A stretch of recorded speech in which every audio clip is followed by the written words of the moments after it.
Hello friends, மகாநதியில் என்ன நடக்குதுன்னு பார்க்கலாமா? நம்ம விஜய் வந்து அப்படியே வந்து செல்ஃபியெல்லாம் எடுத்து நம்ம விஜயை வந்து அப்படியே ரசிச்சுனே இருப்பார். காவேரி உடனே வந்து என்ன இவர் ஃபோட்டோவெல்லாம் எடுத்து பார்த்துனே இருக்கிறாரும் போது உடனே எட்டி பார்க்கும்போது நம்ம விஜய் வந்து காவேரி வந்து நோட்டீஸ் பண்ணிடுறாரு.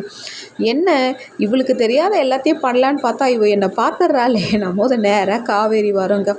ஐயோ அப்பா, இவங்க வந்து டாம் அண்ட் ஜெர்ரிக்கு வந்து இடையே இல்லைங்க. நேருக்கு நேர் இவங்க தாங்க டாம் அண்ட் ஜெர்ரி. என்ன பாஸ், ஃபோட்டோலாம் பிடிச்சி நான் பிடிச்சா மட்டும் நல்லா இல்லை இப்படி அப்படின்றீங்க, என்ன நீங்கள் செல்ஃபியெல்லாம் பிடிக்கிறீங்க போது அப்படியெல்லாம் ஒன்றும் இல்லை போது இல்லை பாஸ், நீங்கள் ஏதோ என்கிட்ட மறைக்கிறீங்க பாஸ். ஐயோ அம்மா தாயே, சும்மா பார்த்தேன் தலை நல்லா இருக்குதா இல்லை முடி வெட்டலாமா வேணாமான்னு பார்த்தேன், அதுக்குள்ளேயே நீ ஏதாவது யோசிப்பியே பாஸ். நீங்கள் உங்களோட எண்ணம் என்னென்ன யோசிக்குதையோ அதெல்லாம் நான் கண்டுபிடிச்சிருவோம் பாஸ்ன்னு நம்ம காவேரி வந்து விஜய்கிட்ட வந்து சொல்லும் போது, அப்பா உண்மையாக லவ் பண்ணுறவங்க எதை நினச்சாலும் அப்படியே சொல்லுவாங்கன்னு கேள்விப்பட்டு இருக்கிறாங்க. லைக் பண்ண